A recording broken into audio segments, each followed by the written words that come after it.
Has Zelensky unleashed a new drone hunter as Putin's Shahed Blitz intensifies over Ukraine? Can Ukraine's new Interceptor chase Putin's Shahed across more than 120 kilometers of contested airspace? As Putin batters Ukraine from above, could the T200 help turn the drone war back in Kyiv's favor? Is Kyiv planning to turn a 3D printed Interceptor into a tougher, reusable drone hunter for mass production? Ukraine has unveiled a new drone interceptor as Russia's Shahed threat grows faster and harder to stop with conventional air defense systems. Ukrainska Bavovna unveiled the Last Shadow T200 interceptor at a defense technology event held by the technological forces of Ukraine. The drone is designed to protect cities and operate along frontline zones, providing a lower-cost interception layer against incoming Russian UAV threats. According to Militani, the T200 can intercept Shahed, Geran, Gerbera and Molniya drones, covering both long-range strike drones and smaller tactical targets.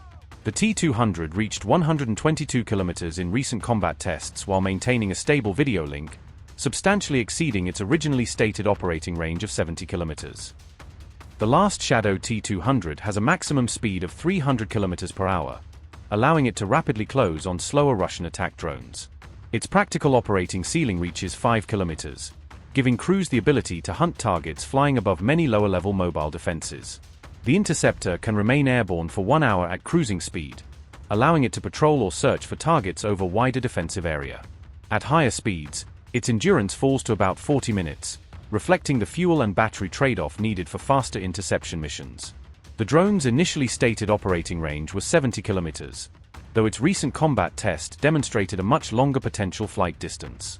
During that test, the T200 achieved a distance of 122 kilometers, showing the system could protect targets well beyond its earlier expected operating radius. A high-quality video link remained active throughout the 122-kilometer flight, a key requirement for pilots tracking and approaching airborne targets. Its motor system provides around 7 kilograms of available thrust, giving the aircraft significant reserve power during climbs and high-speed maneuvers. The T200 can reach around 35 meters per second, helping it quickly gain altitude against incoming drones approaching cities or frontline positions. Its codified warhead can be configured for different operator requirements, allowing units to adjust engagement settings for different aerial threats. The aircraft uses a PWM signal during aerial target engagement, providing a controlled mechanism for activating its interception payload. A movable camera can be raised or lowered during target searches, improving the operator's view while scanning the sky from different flight angles.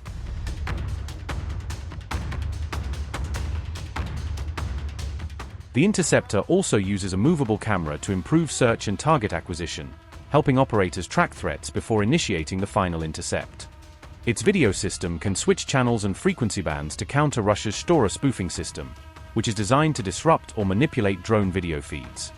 The movable camera improves target searches during flight by allowing operators to adjust their viewing angle as the drone closes on a threat.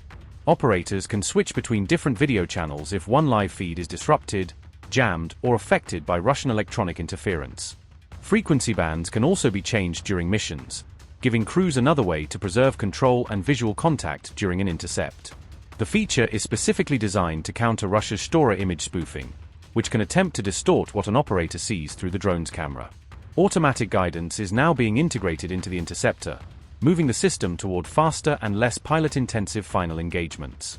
Pilots will first acquire the target manually with a switch, ensuring a human operator decides which aircraft or drone becomes the intercept target. The drone can then continue its final engagement autonomously, allowing the pilot to focus on supervision rather than constant manual control.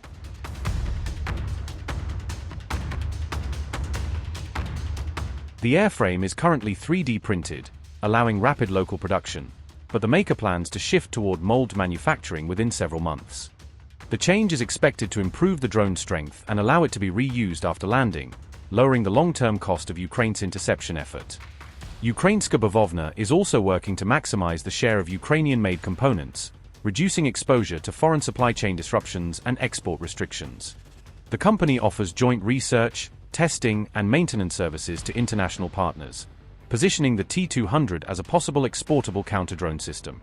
More than 70 veterans at the Dovjik Pilot School are training crews to operate interceptor drones, building the human network needed to deploy systems at scale. The new system arrives as Russia's expanding drone and missile blitz deepens pressure on Ukraine's air defenses and strains troop morale across the country.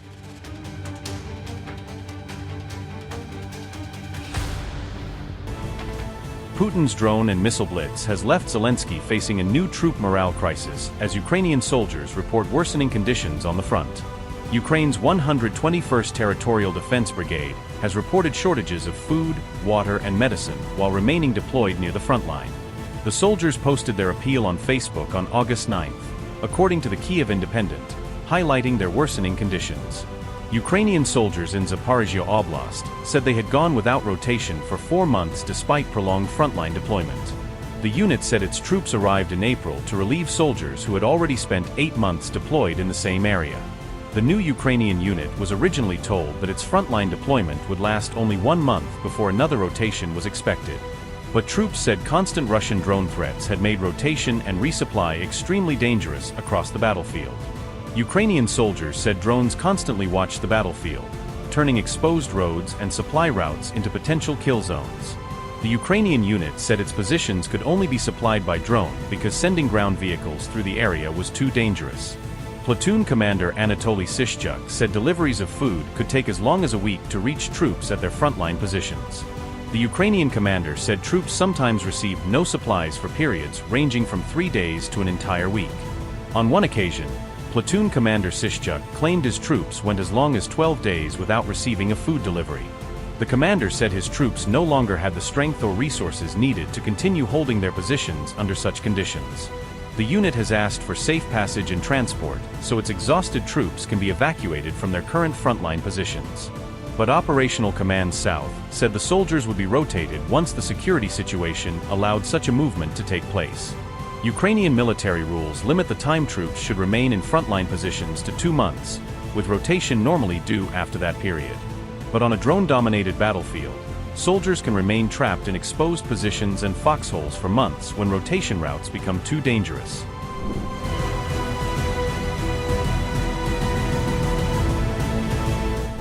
Russian forces struck port facilities in Odessa, Kyiv, and Kornomorsk on August 12th, according to Russia's state-run TASS news agency. Russia's defense ministry said the attacks targeted military supply routes and key port infrastructure used by Ukrainian forces. In Odessa, Russia said it hit a military cargo ship, a fuel tanker, and a fuel storage depot during the overnight strikes. Russia also reported strikes on a Ukrainian patrol boat in Kyiv and fuel facilities in Kornomorsk, according to the defense ministry.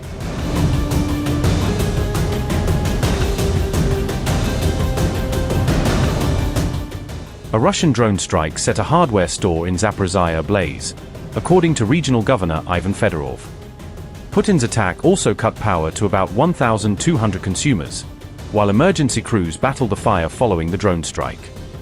A separate Russian attack damaged logistics facilities in Brovary in the Kyiv region, according to Ukrainian officials.